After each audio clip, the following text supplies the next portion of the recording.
How's it going there, folks? This is Quinn, that's Snazzy iPhone guy, and this is the live broadcast of the Vocal event. If you missed it, I'm sorry. If you were there in Vocal, or you saw most of it, then you don't really need to watch this, but this will be today's video as I am a little bit busy. But we're going to talk about everything tech here today. It's going to be a lot of fun. I'm quite excited, and you should be as well. So, we currently have 39 people in the chat room. Hopefully more appear. I'm uploading a video to the YouTubes as we speak, and so that should be a little bit more exciting. Oh, the numbers are rising by the second. 41. Anyway, I'm glad to have all 41 of you here. Try to ignore the mess behind me. It's a work in progress. I'm getting ready for university tomorrow. Quite excited, attending the University of Utah. Basically, you don't care. So I'm not going to talk about that any longer. Let's take the first text question. You can submit text and video questions. I will take both. If you do need to ask a video question, make sure you are good to go. Screeners, you're ready to go. Leah and Hank, make sure that there's no pornographic individuals trying to get in the live video questions. All right, let's take the first one. Quinn, what do you think the chances that the iPhone 5 will come out to Sprint and the Nexus Prime to Sprint? Well, the iPhone 5, I feel as though there is the very, very enormous likelihood that that will, in fact, be the case. Let's look at it logistically. We've got AT&T and Verizon in the United States market. That's GSM and CDMA. If you don't know, those are two different technologies, and T-Mobile and AT&T are both GSM, and Verizon and Sprint are both CDMA. So it would only make sense, since they have the technology in the iPhone 4 already, to expand it to all American networks, and I feel that they would. Their contractual obligation to AT&T is gone, and they have seen that, in fact, it does sell well on the Verizon network, so I don't see why they wouldn't push that to T-Mobile and to Sprint. Now, T-Mobile obviously may become a part of Ma Bell, big old good AT&T, and we'll see if that goes through. Most likely will, but that's still quite a many months away, and may even be prior to the iPhone 6. I mean, may even be after that. So, yes, I most definitely think we will see an iPhone 5 on all networks. It only makes sense. There's no reason for Apple not to, other than pure distribution and pissing off carriers. But really, they're not hooked to any carrier anymore. They're not getting money from the carriers like they used to. When the iPhone first came out, AT&T was actually paying Apple a couple bucks off of what you paid AT&T for your service. It was absolutely ridiculous. And the rumor says, and always has, as the folklore goes, that's why Verizon said no, as Apple came to him and said, hey, here's our iPhone, and Verizon's like, okay, this looks sweet, and Apple's like, oh, by the way, we want $5 a month from you for each phone. Verizon was like, get out of here, I'm not doing that. So yes, I feel that there's no contractual obligation between carriers and Apples. It only makes sense to do that. As for the Nexus Prime, probably not. Those usually stay within the same carrier. However, one would not really know. I mean, we'll see. The Nexus phones are pretty interesting, especially with the acquisition of the acquisition of Motorola by Google. So we'll see if Nexus phones in the future kind of make it to all carriers. They very well might, but that's still to be determined. All right. Best monitor for gaming, so HDMI input. Well, that is quite a question, and one that I'm unfortunately not really able to answer. I do know relatively, in the ballpark of manufacturers that are good at manufacturing displays. If you're looking for a gaming display or a monitor, is kind of vague. Gaming usually uses some exaggerated colors that aren't really wanted on a computer monitor. So usually TVs and stuff like that, they give you a more cinematic effect. And with computer monitors, it's a little bit more harsh, a little bit more dry, really true to the input, which for computing is excellent. Text is rich, it all looks great. But for gaming and for watching movies and anything of that sort, it's not really that great. So in terms of TVs, you really can't go wrong. There's tons of different ones. If you're looking for a smaller one, like sub 27 inches, Vizio makes really good monitors on the cheap. They are really TVs. I'm using one as a monitor right now, but it's really not the absolute best solution out there. I know that Samsung makes some excellent monitors for cheap, as does Dell. And Dell's monitors are arguably some of the best on the market. They are monitors for computing, but they also do work pretty well with gaming in their LED line that's up in the 27-incher. So, I mean, I'm not huge on them. I can't tell you for sure. There's definitely reviews online that'll tell you gaming monitors, this is the one to get. But it depends on your price range. So, There you go.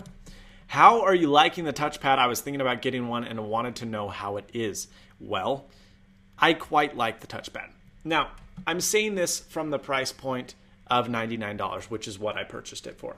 As a $499 tablet, it is not anything to rave about in the slightest. I mean, I like WebOS. I'm sad that it's dead. I've always liked WebOS. I really like a lot of their features, like copy and paste. Well, actually, pre-WebOS 3.0.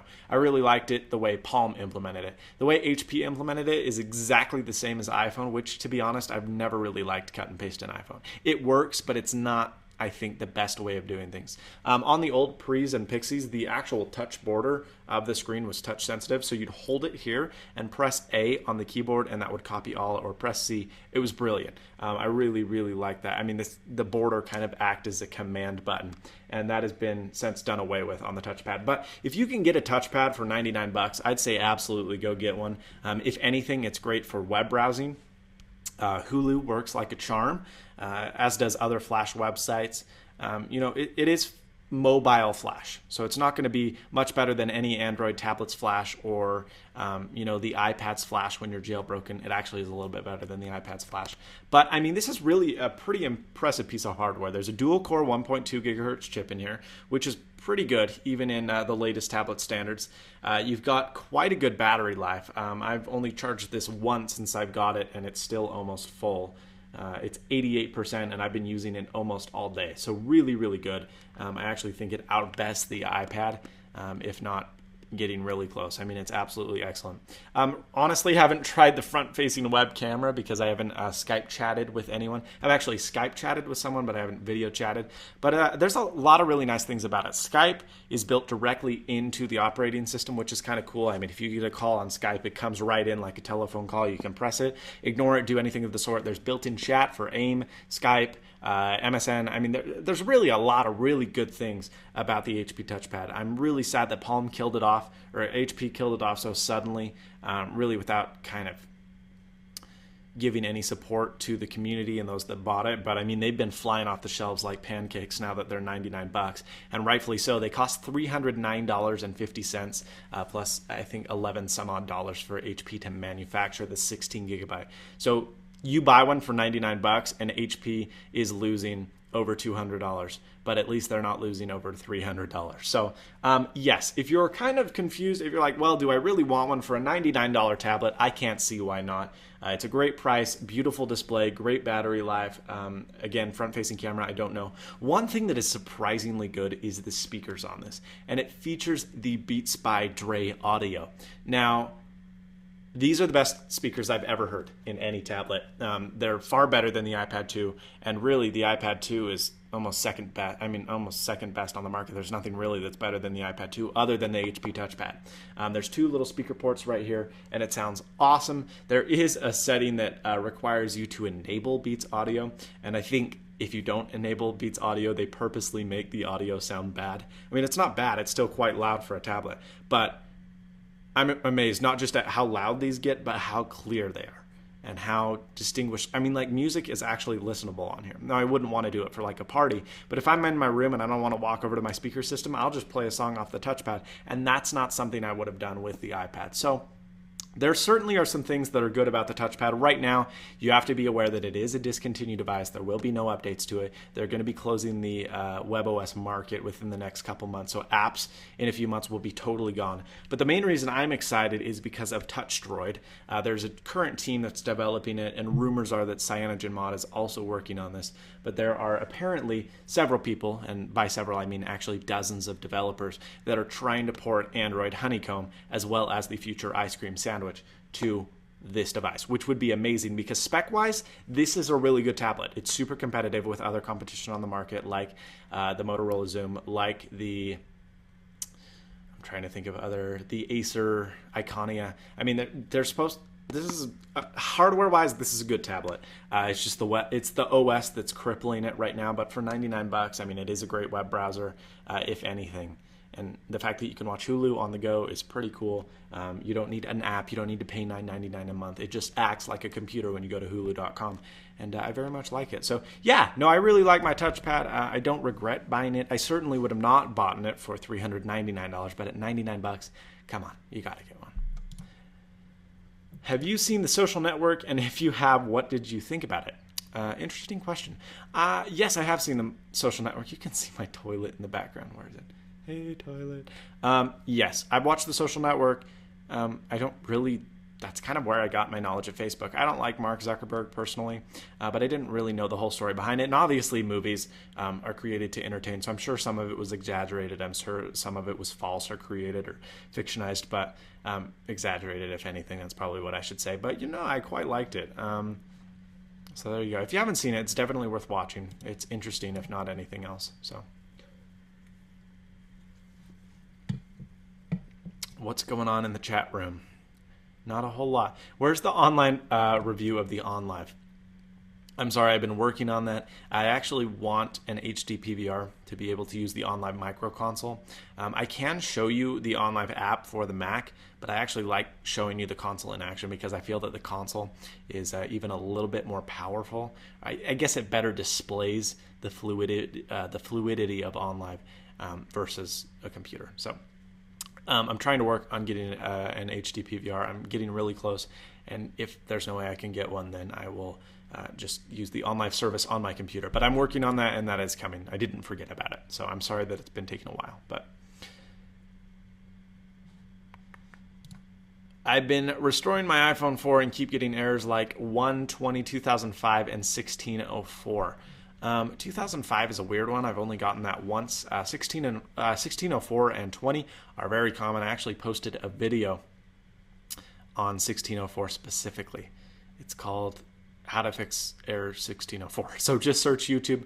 That Snazzy iPhone guy error, and you'll probably find it. So there you go. What is preware like on the touchpad? We're getting quite a few touchpad questions because I know a lot of people that follow me on Twitter are touchpad purchasers themselves. What is preware? Well, preware is very much like jailbreaking on iOS. Now, it's really properly called homebrew, and to be honest, homebrew is what jailbreaking is. That's what it's always been called, and that's what it's called on the touchpad. But preware essentially gives you the ability to modify your system as well as install applications that HP's APK or SDK or whatever they call it does not allow. So there are a few cool games. There's a Quake port that is actually quite cool. But mainly the main reason I've done it is there's an overclocking kernel which will overclock this to 1.5 gigahertz, which is quite impressive. My touchpad went from like, oh, this is kind of slow. Well, this is really slow. That's one of the biggest problems about WebOS is it's kind of laggy. And I was like, oh, this is slow. And now it's not that I don't think it's speedy fast, but it's bearable. I mean, okay, this is all right. It's not like, wow, that was amazing how fast that was, but it's good. And battery life didn't take a huge toll. It's probably about 10 or 15% worse than it was, but that's the main reason. There's also a few other tweaks, like you can improve the scrolling. There's a couple plugins for the web browser on the device, so you can play codecs. Like there's an MKV player, so you can play those files that torrent sites quite like using. Not that I would use torrent sites and not like I would know, but if you did, that may be a beneficiariness to you. But yeah, no, there's a lot of stuff you can do with it. You can install kernels, you can do all this other stuff, and it really does maximize your touchpad. So if you do have a touchpad, I would check it out. If you don't know where preware is or how to install it, let me just tell you, you will need either a Windows machine or a Mac running Snow Leopard. You can also use a Linux computer as well, but it does not work on Lion, so that's something you have to be aware of. It's just a Java application, but there is quite a good tutorial. It's 99 cents if you can afford it in the HP Touchpad store. Just search preware documentation and it'll pop up, and it's a great tutorial telling you how to install that and how to unlock the developer mode so you can install that. It does require a computer, but that app is quite beneficial, and it's better than any online tip I've found. And I bought that. I think it's from the developers of Preware, so if anything, just do that to give them $1 for their work and efforts, and it's pretty good. It's like Cydia for the touchpad. So there's not as cool stuff, but there are some things that are pretty nice.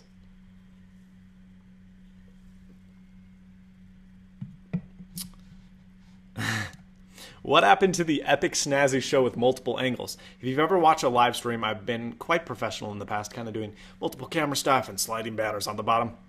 This is kind of ghetto style, and I do apologize for that, but I'm currently working with the great folks at Telestream, the same ones that create ScreenFlow for Mac, which is, for those of you on YouTube, how you're being able to see this live web show.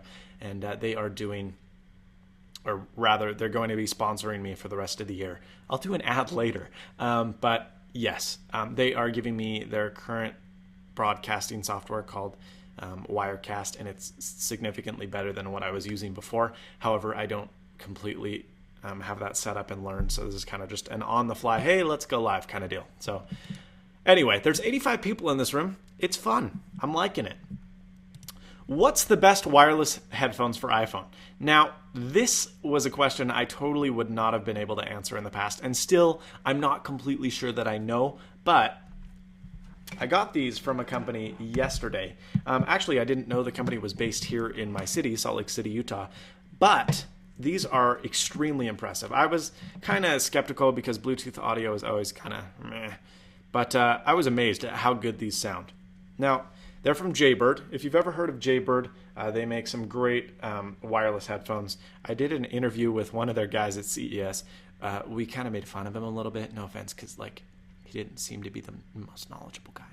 But yes, so Jaybirds sent me these out for review. I was extremely skeptical. They are Bluetooth enabled, but there's a lot of cool features. There's a microphone inside of them. There's volume control. You can call people right from the headset. There's voiceover, so if you're mowing the lawn, that would be a bad example because your mower would wash it out. But if you're running or something like that, you could say, you hold it and it goes voice control, and you could go play Coldplay and it'll start. And so you can kind of navigate around your iOS device without having to pull it out, which is nice.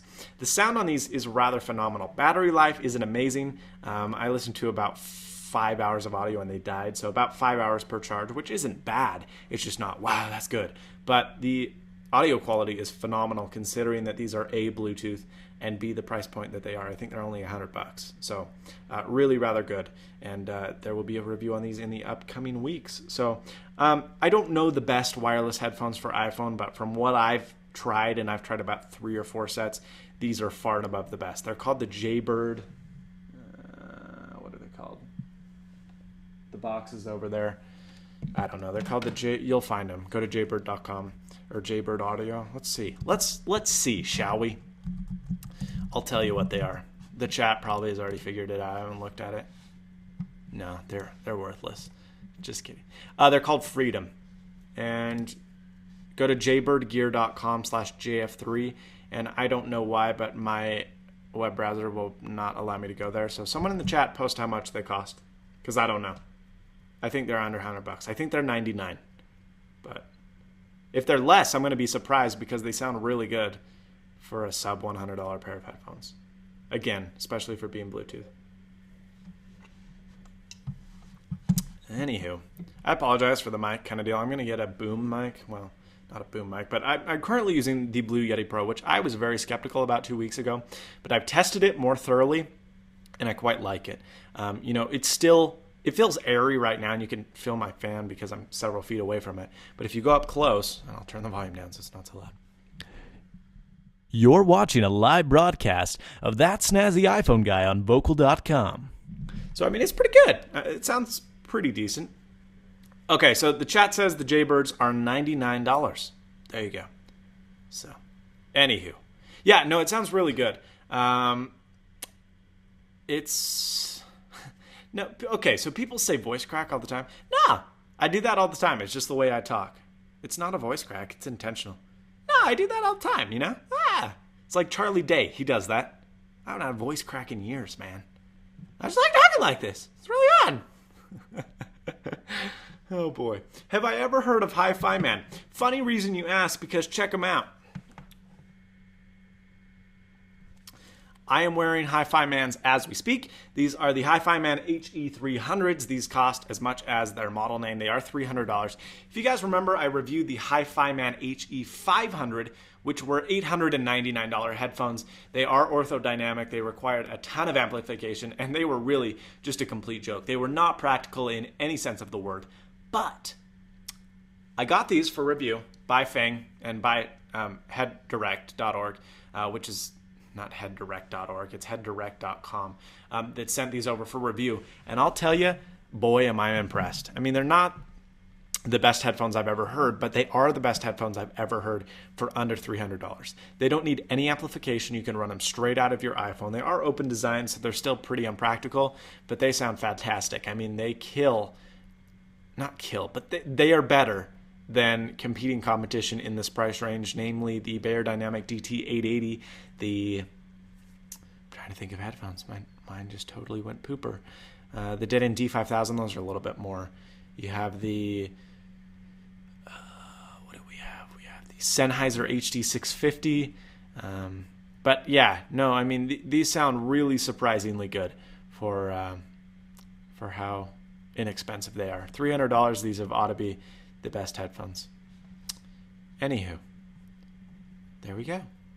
What are your thoughts on Skullcandy headphones? Skullcandy, like Jaybird Audio and like EA Games actually just moved. I don't know if that's their headquarters, but they moved a new division downtown, and Twitter is moving a new division downtown. Actually, I think Twitter might be moving their whole headquarters to downtown Salt Lake, which is cool. And then Adobe is building a gigantic facility out south. So Salt Lake is really like becoming the thriving mecca for tech. It's like Silicon Valley wannabe. It's not like the great Californian cities that are like, wow, this is where the greatest in tech started. But we're like, hey, Utah's really cheap to live. There's a lot of really smart people here. We're geeky, and so let's build our business here. And that's kind of what Salt Lake is. But Skullcandy started and still is based in Salt Lake. I don't like them. I don't like their audio. They charge too much for too little. They're purely based around marketing. They have a snobbish attitude. They're kind of like Beats by Dre, where if you don't think our audio sounds good, then you don't know what good audio is. It's like, shut up.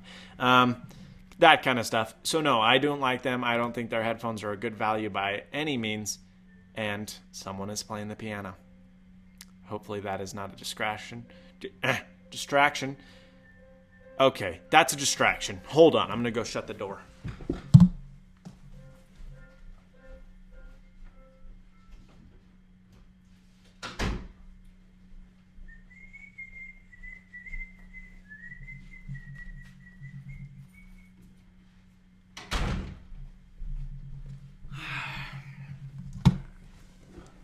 Distraction alleviated. Ha!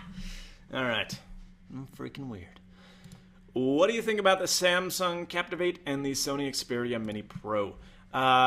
In terms of Sony Xperia stuff, or Sony Ericsson in general, I do not feel like their cell phones are up to par. They're heavily skinned. They come with old versions of Android, and they're not really that great of phones.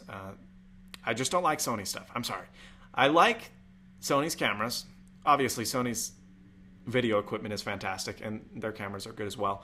But I do not really take kindly to anything else they make, except for the PS Vita. I'm really excited for that. And I'm a PlayStation fan. Like, we don't own, actually we do. We own a PS3 downstairs. We've never played games on it. It's always purely for the purpose of Blu-ray watching. But, I have an Xbox 360 right here, and I have another one below that. This is my old one. If anyone wants it, I'll sell it to you for cheap. Like $9. Just kidding. Not $9. I want more than that. But it would be a good deal. If you're interested in an Xbox 360, no, I don't really want to ship it. I'm just going to sell it locally. Never mind. Anywho, I could probably squeeze about $100 out of it because it's modded and, things like that.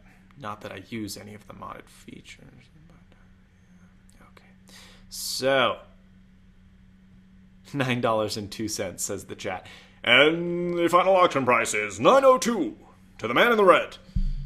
Anywho, so there you go. I didn't talk about the Samsung Captivate. Samsung Captivate is a decent phone. It's certainly an older one. There are better Android phones on the market that are newer and faster and better.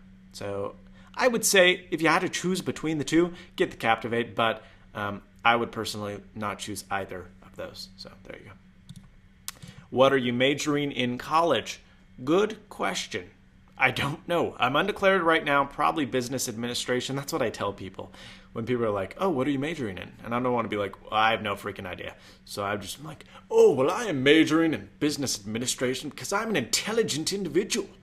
And so, yes, that's what I tell people. But I'm really not sure. I'd be interested in broadcasting, radio journalism. I'm not really sure. Writing is probably my strongest suit. I'm quite a decent writer. That's what I've always done best in at school and testing. There you go. Toby Turner voice.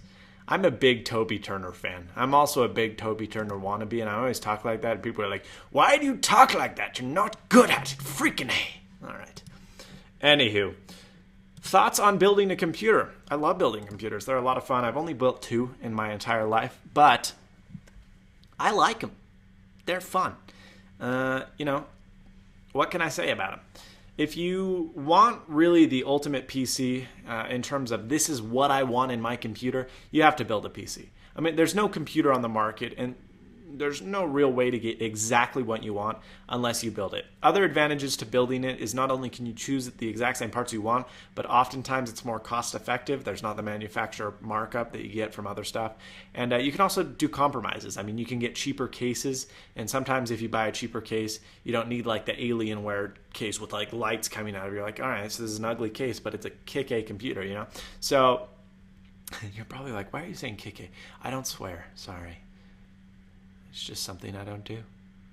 Anywho, yeah, so I like building computers. They're a lot of fun. I would recommend that you do that if you really want the absolute customization that you're looking for. I mean, there's no manufacturer that's going to make exactly the computer you want.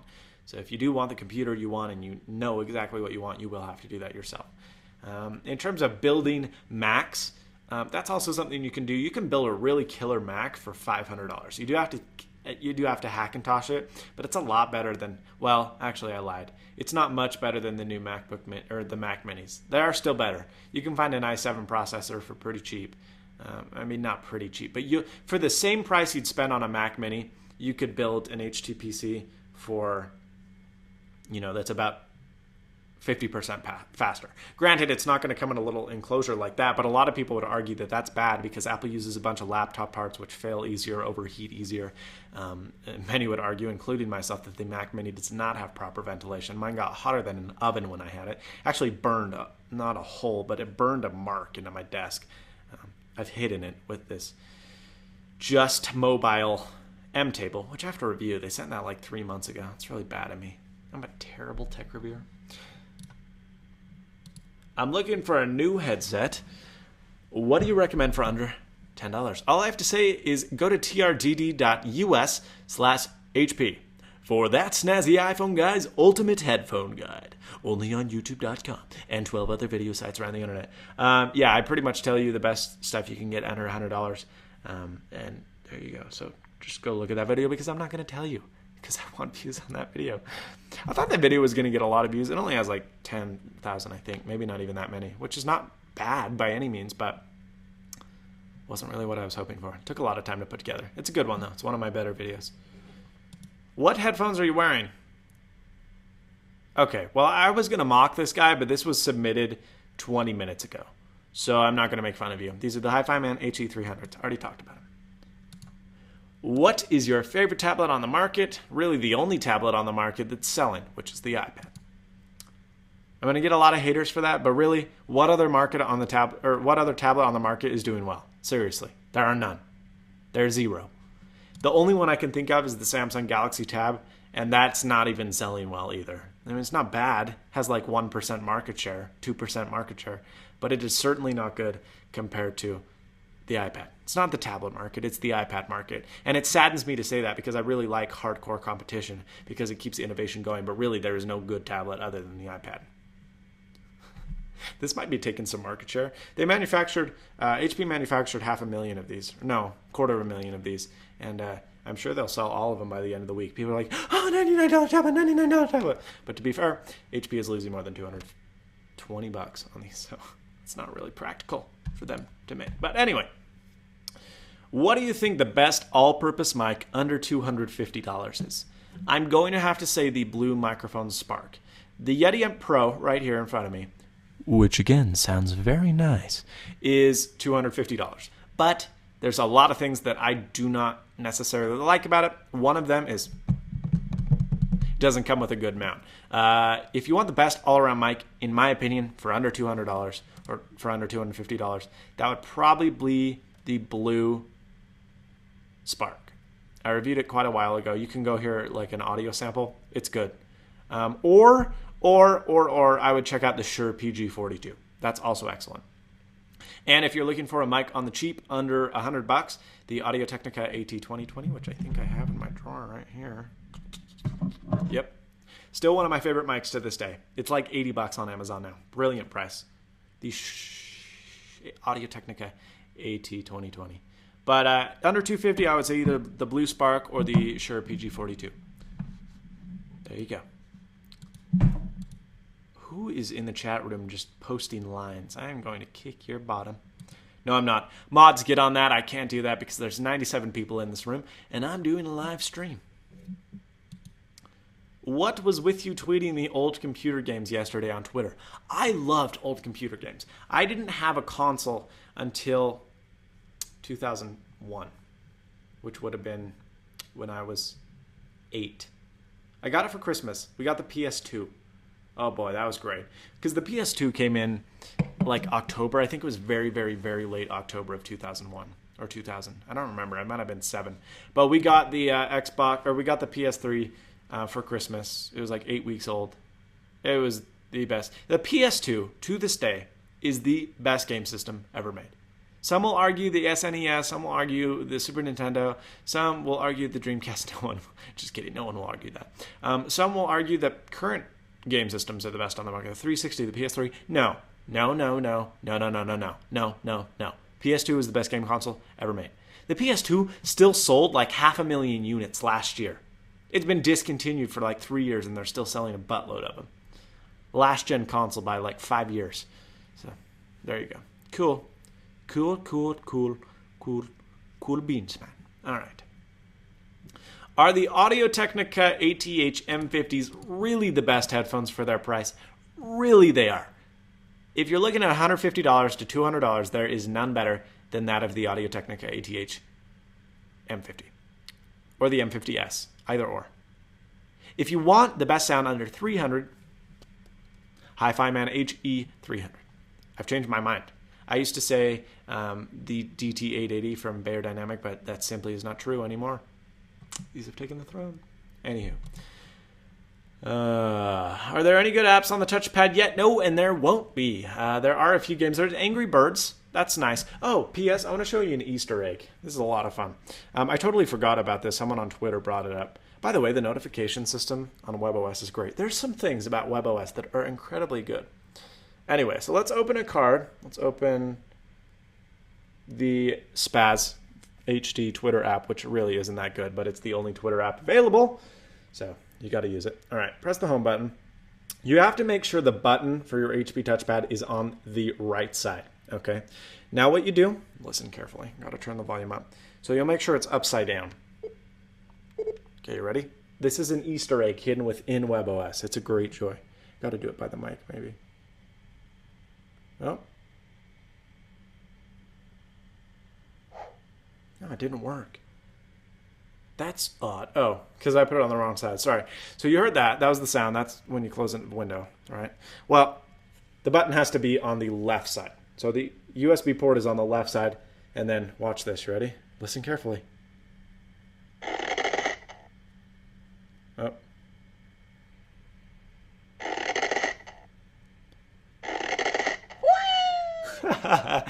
Yeah, it's a Angry Birds Easter egg hidden inside WebOS. See, that's cute. And HP killed it. It just destroyed it. That's fun. I mean, yeah, it's stupid. Yeah, it's not that big a deal, but that's fun. Apple would never do that because they are not fun people. But they do make the best at everything they make. So yeah, no, there not really are many good apps. There's a few, but not really. And there won't ever be because HP is shutting down the WebOS servers here in the next few months. But again, when you get Android ported over, we're talking. Beats Pros, forgot about the brand. Beats by Dre. And they would be manufactured by Monster Cable. Do you think they're a good headphone? No, I do not. A lot of people think I have a vendetta against Monster Cable. I don't. I hate Monster Cable. But I don't. Okay, so that's strongly worded. I very, very, very, very, very much dislike Monster Cable. I just think they're a slimy company. But I don't hate their stuff. Yeah, you don't need a monster HD cable, and their marketing is crap, and they've screwed people over time and time and time again. But they do make good stuff. I'm not trying to say that they don't. And their Monster Turbine line is actually quite good. Their Miles Davis line is good. It's not the best. It's certainly overpriced, but it is better. Now, I do hate, with all my life, the Beats by Dre line for Monster Cable. And no, I do not think that those are worth the headphones, not even if you get them half off. How much should the Solo cost, in your opinion? So if you don't know what the Beats by Dre Solo are, they are the lowest tiered headphone. I think they currently retail for $170. I don't know. When they came out, they were $149, and then they upped them to more than $220 because Monster's like, hey, we can. And I don't blame you. If you have something that's selling really well, why not mark up the price other than to screw people over? But other than that, really, I don't blame them. But I think the Solo should be no more than $40 or $50. That's how bad they are. And I don't think the Studio should be more than $99. If Monster priced the Studios at $99, they'd still be overpriced, but I wouldn't hate them.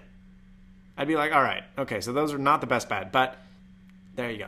The fact that they're $350 is criminal. You can get these for $300, and these sound a bajillion times better. There are so many better options on the market. I wouldn't even buy the Beats Pro at half off. The Beats Pro are the only good Beats in the Beats line, but they're still far too overpriced, and I wouldn't pay more than $150 for them.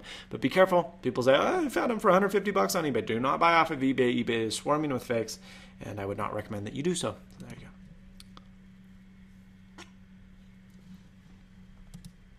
You guys keep asking me headphone questions. Do you prefer Android or iOS? iOS, hands down, but I really do like Android.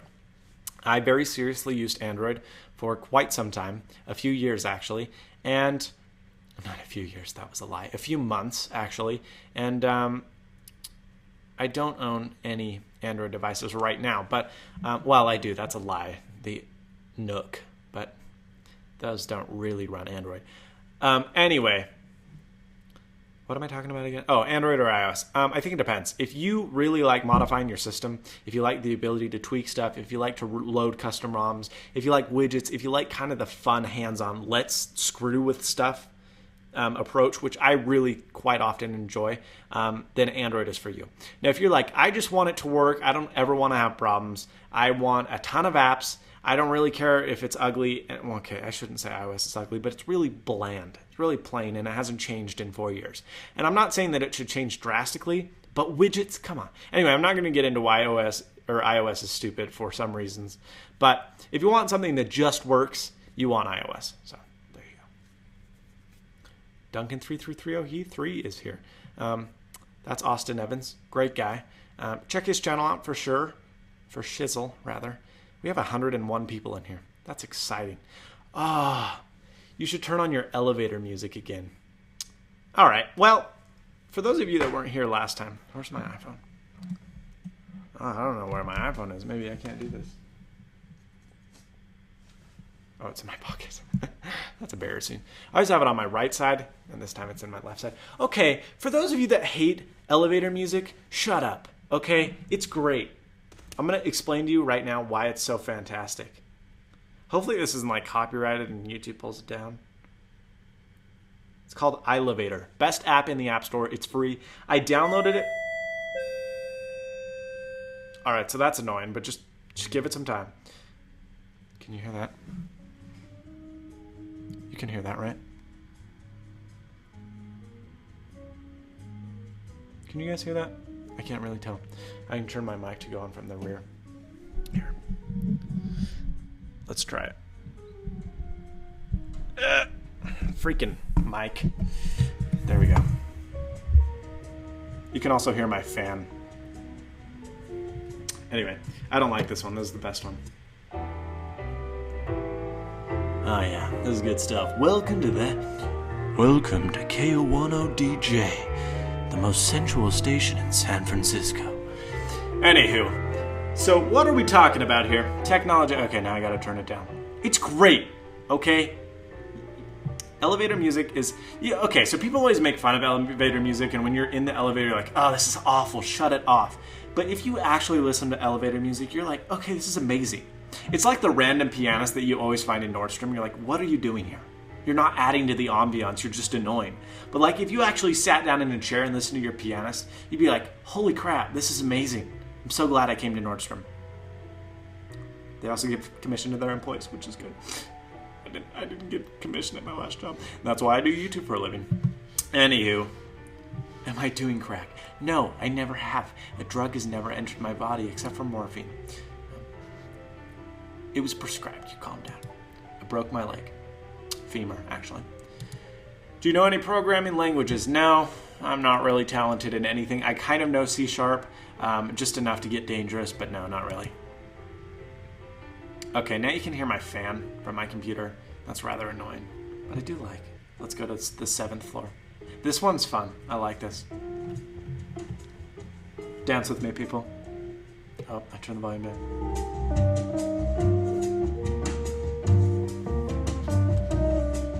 You can't like dance hardcore, but you just nod your head. Come on, do it with me.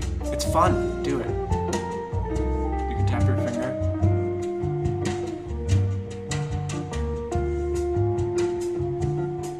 See, it's freaking enjoyable, I'll tell you. There we go.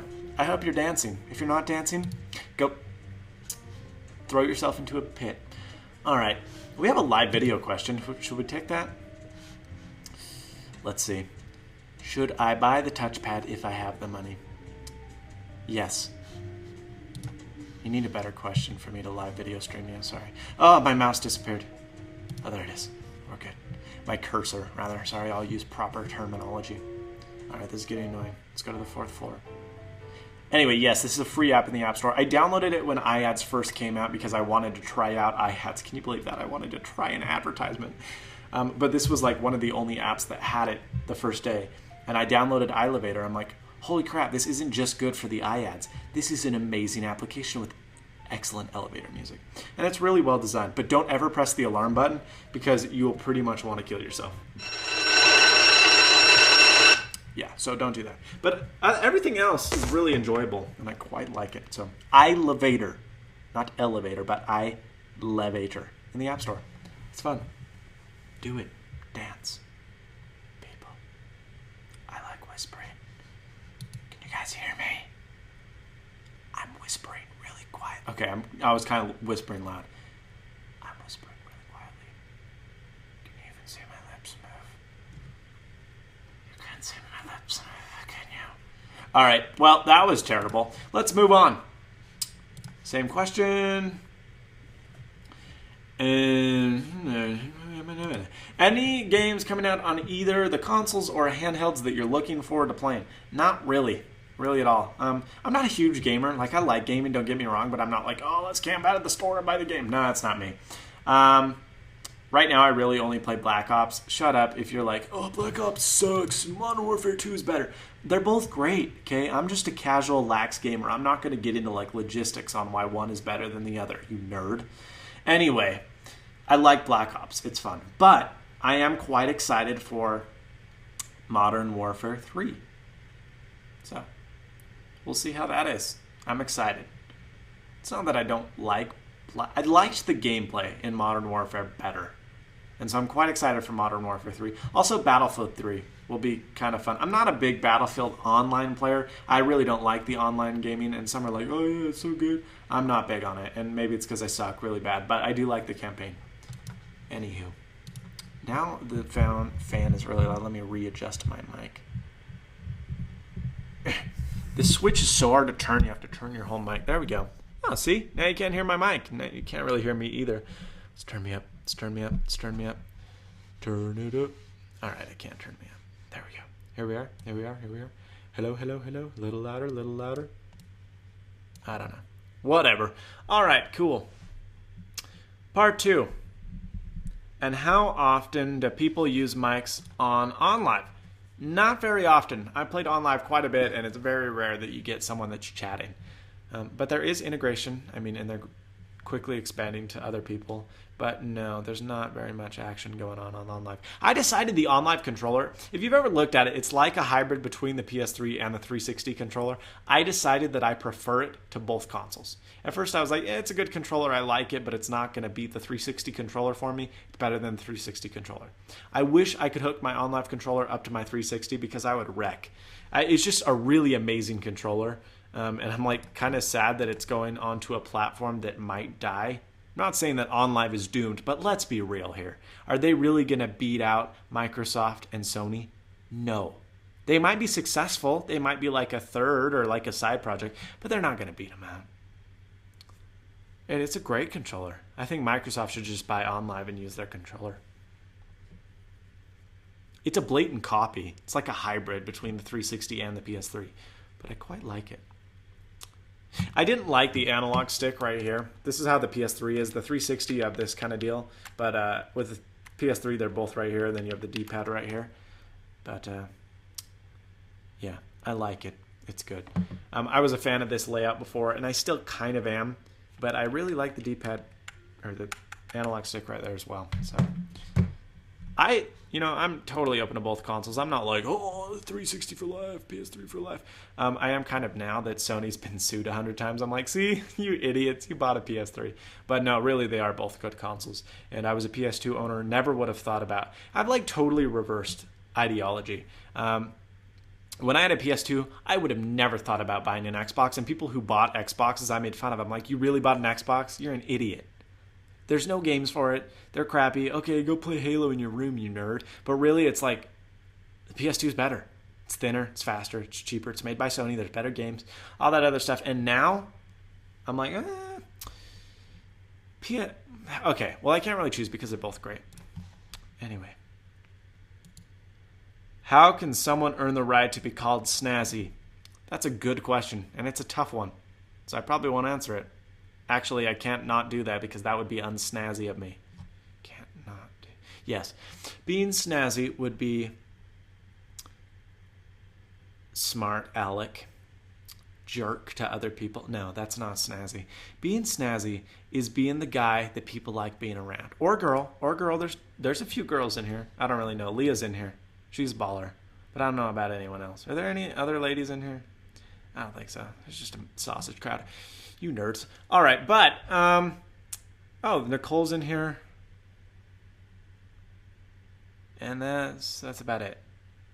Oh, yeah. We've got My Brown, 89. All right, so we've got 3 girls. That's pretty good for being 111 people in here. Andre, okay, 4 girls. 4 girls out of 111. Let's do some percentages here because I'm really not good with math, so I have to use a calculator. We are, hold on, I'm bad at math. Someone do the percentage. 4 out of 111. I don't know. Times 0.04. These always screw me up. Oh, there we go. No, I don't know. It's like 3%. Something really bad. But that's cool. 3.9%. That's almost 4. See, that's really nice. 114 people. All right, so basically, it's a man crowd. But that's fine. What am I even talking about? Oh, yeah. How can you earn the right to become snazzy? A guy and or gal. We should say gal because they're the minority here. We don't want to offend anyone. The gal and or guy must do the following to become snazzy. Watch my videos. No, you don't need to. But I'd hate you. So you don't really want to be hated by snazzy. You have to be the guy that you have to be the human that everyone wants to be around. You're the life of the party. But at the same time, you know when to shut up. Okay, I don't know how to do that, but whatever. I made the word cool. So you know that. All right, I'm done explaining this. You're all snazzy. If you're watching this video, you are. That's just how it is. Unless you don't want to be, in which case, get lost. What are the best earphones? EG. And EG, by the way, that's good. Okay, so look, he didn't really capitalize anything, and his grammar's kind of like at the pooper, but let's be for real. EG is correct. IE, which you see so often, is not. Okay, EG stands for et gratia, or gratia, I don't know, I'm not a Latin guy. But that means in example. Examples provided. IE, which people think means in example, which is completely false. I don't remember the Latin for IE. It's like basically it means clarification. So you would be like, oh, this mic is excellent, i.e. the Blue Yeti Pro. Or every single one of you in here is snazzy, i.e. people that are watching this. Okay, whatever. Basically, EG is right. Oh, let's focus on this question. What are the best earphones, e.g. Beats Taurus, in the market for under 100? Okay, well, I'll tell you right now, not the Beats Taurus. I would say the Klipsch Image S4i or the S5i. The S5i is the same as the S4i, although they're rugged. Don't be worried that AudioVox owns Klipsch, because Klipsch still is rather good. Whether or not they'll go down the pooper remains to be determined. But yes, those are still probably the best headphones under $100. If you're looking for a lot of bass like you would with the Beats Taurus, I would check out the Rockford Fosgate punch plugs. A little bit overpriced, build quality ain't the best, but that will get bass pumping through your head. But also, other things aren't a detriment. I mean, you still get good mids and trebs. It's just bass is the main focus. So those are the two that I'd recommend. And there you go. Image Klipsch. Yeah, okay. Drop question. Get out of here. Do you prefer MIUI ROM or CM7? Now that would be MyUI or CyanogenMod 7. I prefer MIUI, and it may be because it's very much like the iPhone, and people are like, well, if you like the iPhone, you're stupid. Shut up, Android lovers. I like both, and I'm saying that MIUI, or MyUI, I don't know how you pronounce it, is smoother, it's faster, I like it better, and it's prettier. Now, I'm not trying to diss on CyanogenMod because they're obviously like the ROM if you're trying to root your device, but I'm just saying, like, it's good, it's my second choice, but it's not quite me. I mean, it feels like I'm running rooted Android. If you just know that feeling. Like when you run stock Android, you're like, I'm kind of like a nerd. I'm like running stock Android. But if you use MyUI, people are like, oh, this actually makes sense. I know how to turn the phone on because it's not so poorly designed. Okay, that's taking a bash to Android. I like Android. It's great, but I do prefer MyUI. Okay. Wait for the iPhone 5 or the Nexus Prime? Good question. Both great phones. Again, it depends whether you want Android or iPhone. We'll really have to see what the iPhone 5 brings. We already know what the Nexus Prime is bringing, kind of. We don't know all the hardcore specs because the Nexus Prime really isn't even announced yet. But I would probably go with the iPhone 5. But that's just me. What do you think will happen to WebOS? Any company gonna buy it? Will HP do anything else with it? Probably not. Because I think the biggest asset that came out of the HP Palm deal was Palm's wicked large patent portfolio, and I just don't feel like anyone would want it. I mean, that's rude, but really, who would want WebOS? I love WebOS. I think it's great, but no one would want it knowing that they could grow it. I mean, if Apple bought it, Apple would kill WebOS. They'd be like, all right, screw you, you're done. But they might steal like the WebOS card kind of deal. I don't know. I don't think Apple will buy it because Apple is totally not that. Do you know why Apple has $89 billion cash on hand? It's not because they're like most other companies where they're just like, oh, I like that idea, let's buy your company. Apple's like, all right, so I like your idea, but if you don't want to cooperate with us, if you don't want to follow like what we think you should do, then screw you, we're going to go build something better and you'll be out of business within the year. And that's totally what Apple does, and that's why they have $89 billion, because they don't really buy anything. They bought a few things. They bought, what was the streaming music service they bought and then killed off? Lala? Yeah, so anyway. Yeah, they have $89 billion cash on hand. That's like cash in the bank that they could go spend right now. They could buy, this is how daunting this is. There's two things I want to share with you. Okay, so there's a lot of rumors that they're going to buy Barnes & Noble, just because, as many of you know, the iOS bookstore is kind of disappointing and Apple really kind of wants that market share. Barnes & Noble's market cap is $1.2 billion. Apple could probably buy Barnes & Noble today, right now, for no more than $1.5 billion. They have $89 billion cash in their pocket. That is 1/89th of Apple's money.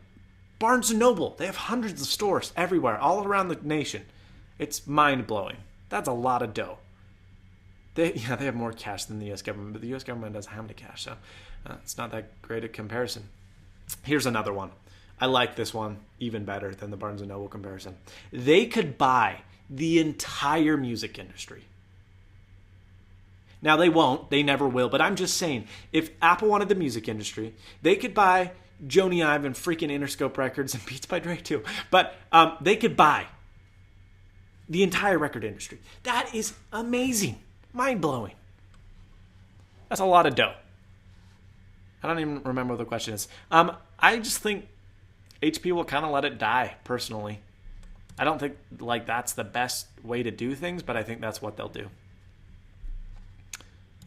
What do you think is next for HP? Well, they kind of already decided. They said they're getting out of the PC business. They're obviously getting out of the smartphone and tablet business, and they're just doing enterprise stuff. They're kind of going the way of IBM. Now, I'm worried for HP because IBM kind of already dominates this market. Now, that's not to say there can't be two players, but really, IBM was really smart. They left the consumer market when they needed to. They were in trouble. They went to consumer stuff, and IBM is a really, really good, profitable company. I mean, they're not even just doing like, okay, they're doing well. And I think that HP can do that as well. They're looking at this one company that they're trying to buy. I don't remember what it's called. And I don't really entirely understand what they do. It's essentially,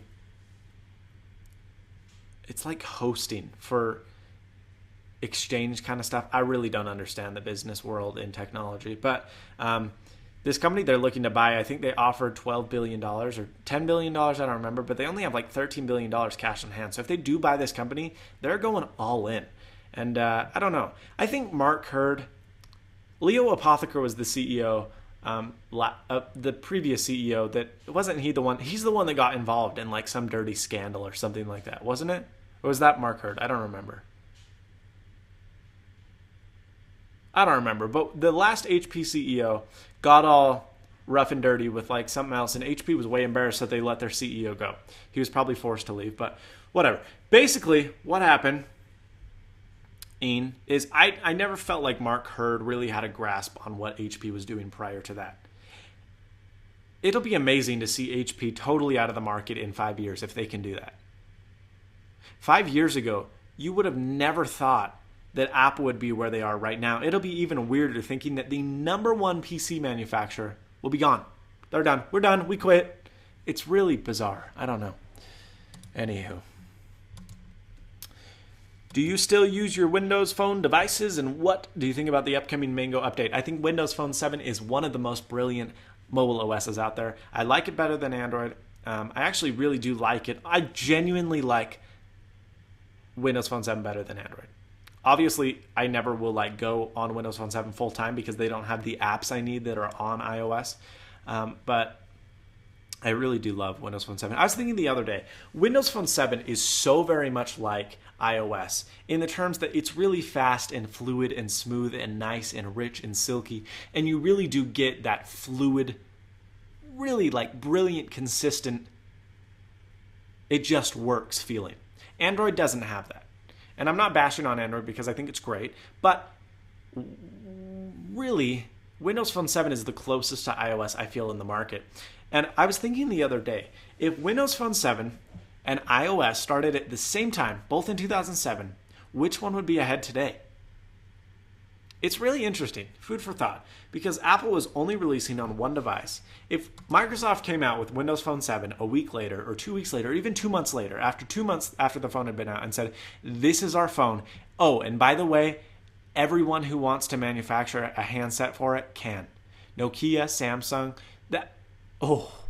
it would have been money. And I don't think we would have seen however many apps there are on here. Aren't there like 1 million apps now or something like that? I don't know. But I think there's 1 million because there's 400,000 on Android. Is that 1 million? I don't know. Whatever. But I really wonder what the market would have been like. I don't think iOS would have been like the monopoly that they are. I don't know. But I do think the upcoming Windows Phone update is a really good one. I think it's a lot of fun. I think it's really, really, really going to take Windows Phone 7 from, this is cute, this is nice, to, holy cow, this is a serious competitor in the market. When you started your YouTube channel, did people make fun of you like at school? No, not really. To be honest, I really wasn't that social until probably 10th grade. It wasn't that like I didn't have friends or anything. Like I had school friends and stuff like that, but I had been private schooled from first to sixth grade, and my private school was way far away, so that's where my friends were. That's who I knew, and I didn't really hang out with them ever all that much because they weren't, the neighborhood kid down the street. They were clear 20 minutes away, and so I never really got that feeling. Like I don't know, 7th and 8th grade, I hung out with people a few times, but not really. I mean, it was kind of school was my social interaction, and I came home, and it's not that like I didn't have friends. It was just that I didn't really have the desire to hang out with people. It was kind of weird. And then come 9th and 10th grade, I started getting to be quite the social animal, and people figured out about my YouTube channel. I don't go around school. I'm like, oh, hey, check out that Snazzy iPhone guy. But at the same time, people are like, I saw your video on YouTube last night. I was like, yeah. And I think now that I have a bigger audience, no one really wants to make fun of me because, it's successful. But no, I mean, and I helped a kid with this. I've never been bullied, and I think it's because of the environment that I'm in. My neighborhood is really a good neighborhood to live in, and I don't want to sound like religion-y, but 89% of my school is LDS Mormon. And I'm not saying that Mormon people are perfect. We have our flaws, absolutely, and there's a lot of people that are just horrible, wretched people. But I feel like the environment that I grew up in is a lot less hard than a lot of other kids. And so, no, I never had a problem. Like, it was just like, whatever. No. I mean, I can't say that I did. But if you do, I mean, don't let people make fun of you. Just be like, whatever. And I don't know. So here's what I think. There's so many bullies. I'm sorry. Yeah, we don't really have bullies. I mean, there's not kids that are like, let me give you much money. There's people that think I'm a bully. There's a kid that called me out on Facebook the other night because I mocked him a little bit. It was heartfelt. I'm just a sarcastic individual. I like teasing people. Calm down. No, but I don't know. If you are teased, or if you are like, this is hard. This is a tough subject because this is never something I've personally had to overcome. So it's kind of hard to help people in this situation.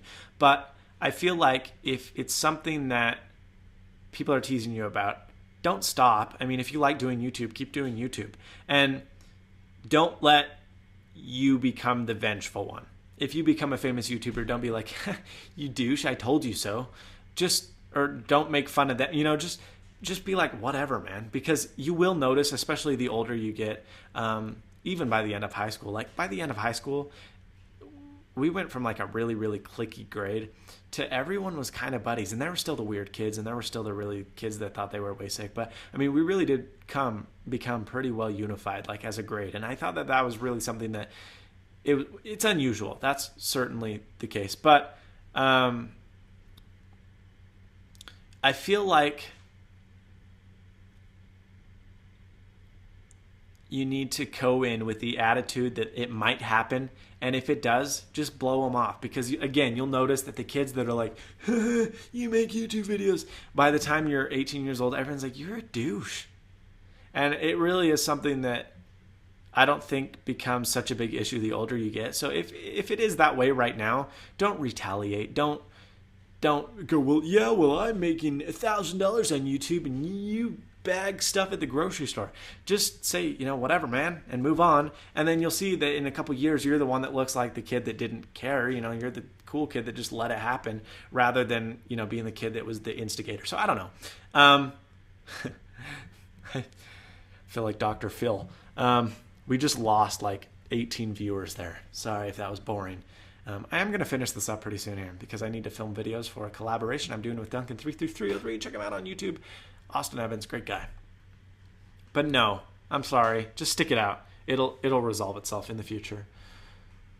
What's the best iPhone case, Quinn? My favorite iPhone 4 case is the Briefcase Duo, which, by the way, I think is still 50% off through the end of tonight. So hurry and go get that. It's an excellent case, especially at half off. And you should definitely go do that. Do you think Google buying Motorola Mobility was a good idea? We'll see. Here's a really interesting thought, food for thought. And I talked about this on the Logicast by Logically Technology. Hank Wu, I think he's still in here. He's a mod. I don't know if he's still in here. Anyway, here, and this will be my last question because this is going to take a few minutes to talk about. I feel like Google was pretty smart in buying Motorola. Now, there are certainly some risks that there are by doing so. But right now, Android is regarded as the fragmented platform. And that may be true, that may not be true, but the fact of the matter, it is. It's like the fat kid at school that came back after summer and you're like, wow, you're skinny, but he's still the fat kid because he always was, you know? And that's how I feel that Google was because that was rude. I was just talking about not bullying people and now making fun of fat kids. I love fat people. That's rude. If you are fat, you're still snazzy. At least if you're watching this. If you're not watching this and you're fat, you're just fat. So, unless it's someone you love. If you love fat people and they don't watch me, that's fine. They're still snazzy. Anyone that's connected to you that's fat, they're cool. Unless you don't like them, in which case they're not snazzy. Anyway, Joe, you're fat? That's awesome. All the power to you, man. I should be fat, depending on how much. Like, I just have a super fast metabolism. People think I have ADD too. I probably do, according to how I'm acting right now. I really don't. Pretty well a boring person. But live casts just get me so excited. Anyway, what am I talking about? Oh, yeah. Okay, so Google will always be the company that started out with a platform that everyone could use that is open. Now, I think there's a few reasons this was smart of Motorola. Obviously, and the one people are talking about, which is not something I'm going to dwell on because I don't feel that it's the only point. I do think it's the most important, but people want Motorola for their patent portfolio. Now, that's quite a bit of a penny to pay. $12.5 billion for 10,000 patents roughly equates to about $500,000 a patent, which is just kind of what the market standard is for patents. But, you know, I feel like now everyone's talking about their weight in the chat room. I'm getting distracted. You guys cut that out. I'm going to look directly at the camera. After that. Okay, fat chat. Okay, I really got to stop. All right, so I'm losing people like crazy. 20 people just left. Ah, dang. All right, let me finish this thought up and then I'm done. We still have 66 people. It's pretty good. Do you think Google buying Motorola Mobility was a good idea? Patent portfolio, a big plus. The second reason I felt that they picked up Motorola was not because of just their hardware. Because if Google just wanted a hardware company, they would have bought someone that manufactured better hardware than Motorola. Now, I'm not saying okay, that was a really incredible, painful cramp in my back. I'm not saying Motorola makes bad hardware, but they're certainly not as good as HP. They don't make good hardware. HTC or Samsung or people of the like. But I feel that there are a few key points to this sale that have not been focused on. The first one being that they're really trying to solidify and bring in Android as a whole. People are saying they're taking an Apple. I don't think it's being like Apple. They just want control of Android, saying, people of the world, this is our Nexus phone. This is our Motorola phone. This is what Android should be like for you. It shouldn't be TouchWiz. It shouldn't be HTC Sense. This is Android, and this should be the bar for how Android runs on your devices. And I think that will actually push other manufacturers to innovate a little bit more. Samsung will be like, oh, okay, crap, our UI sucks. Maybe we don't need to differentiate our stuff from Motorola's hardware. But, you know, I think that Android is good enough now that it can be Android. It doesn't have to be Android plus HTC Sense. It doesn't have to be Android plus Samsung TouchWiz. It's just Android. And I think using Motorola as a pusher will help with that. Now, here's the scary thing. All the companies are like, yeah, we welcome the Motorola acquisition with open arms. But I can tell you right now, that's not going to be the case here in the future. If you guys remember Zune OS, Zune did not come out as an MP3 player. Microsoft said, hey, we want to take on the iPod. Here is Zune OS. They said, take this platform, take this kernel, take this thing we've developed, and put it onto your hardware. Now, they told this to Zanza and all the other manufacturers that were in the market, and actually quite a few bit down on this. They're like, all right, I can dig that. Zune OS is beautiful. Let's put Zune OS on our stuff. Now, unfortunately, the iPod had already taken the market, so Zune wasn't doing too well. Now, Microsoft said, all right, well, we need to get in they were in Google's position right now. They were like, okay, crap. We're not getting to a ton of people, which is not what Google's thinking, but they're like, we really want to control exactly how this turns out. We want unified updates. We want everything of that sort. So Zune was Microsoft released Zune. It was an actual device you could go to the store, and it was Zune. It wasn't the Sansa, 90X3 was Zune OS. It was Zune. You went to the store and you bought a Zune that was made by Microsoft. Now, when that happened, that still didn't help Zune sell, but that's aside the point. When that happened, everyone else was like, well, what the crap? If you're going to be selling Zune, no one is going to want to buy the Roxio 4830 with Zune. They're going to want the Zune. So what quickly happened was all the other manufacturers like, you guys suck, and they left, and Microsoft was left with its one platform, with its only device that ran Zune. And I'm worried that that's what might happen to Android. People like that will be like, well, what the heck, Google? You're not pushing us updates. And that's what Google can't do. They can't prioritize Motorola hardware. They can't say, okay, here's the Motorola Nexus S3. Here is Android 4.0. And by the way, all Motorola users get it. None of the other users get it. And Motorola users get it 2 months before everyone else. That is what will piss off other companies. And they'll go, screw you, Google. We'll go with Windows Phone 7, or we'll go with another alternative. We'll go with Migo. But no, I really do think that that is one of the big issues that they have. And the last issue, and I'm actually most excited for this. This is one thing that people don't ever really talk about. But Motorola Mobility does not only just include the Motorola handset cell phone division, but it also includes Motorola cable boxes. Now, if you have a cable box, if you have Comcast or whoever provides your cable, go downstairs and look at your cable box. Chances are it's going to be a Motorola manufactured device. Now, Dish Network, DirecTV, not a lot of the satellite makers use Motorola hardware, but cable boxes are almost always Motorola hardware. Now, Motorola hardware is number 1 for cable boxes in the United States and number 2 in the world. That is a massive market. Massive. Absolutely massive. I mean, that is prolific. And this is something people haven't focused on. If Google owns Motorola, and Google's saying, oh, we're going to keep Motorola a separate entity, but do you really think that Motorola is going to be like, Google's going to be like, all right, Motorola, whatever you want to do, you can do. Do you really think Motorola is going to announce a Windows Phone 7 device? No, because Google's not going to let it. And I think Google will have a very, very large influence under Motorola Mobility. And I think one of the things that will happen is we might start seeing these cable boxes with some other operating system than what the cable providers put on. That's why Steve Jobs, he said this at All Things D, at D9 this year, I think. And he said, one of the biggest problems with the cable market is it's so saturated with the cable companies owning it all. He goes, that's why we've always considered Apple TV a hobby. We cannot get, and will never be able to get, the Apple TV into a cable box. He said Comcast will never go for that. Because Comcast, when you sign up for Comcast, Comcast goes, all right, here's 3 free boxes for all your TVs. Just give them back if you decide to unsubscribe. And that's a really good way to do things. But if Apple said, okay, Comcast, we want $8, and every cable box you ship out, give us $8 and we'll let you put the Apple TV software on there. Comcast is going to go, no, we have our stuff right here. And again, that's why Apple is very, very hobby-esque with Apple TV, because I'm not saying Apple TV hasn't sold. They've sold millions of them, but I'm saying it will never take over the market until the cable industry is forced to move to something else. And if Motorola is the number 1 manufacturer in America and number 2 in the world, they will be capable of saying, Comcast, put Google TV on here. I think it's a very high possibility.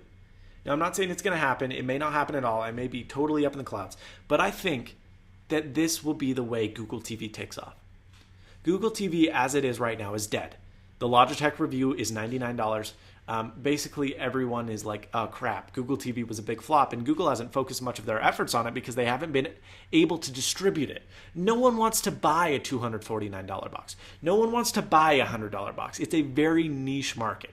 Now, if they can implement it into every box and you sign up for Comcast and you get Google TV, that's a game changer.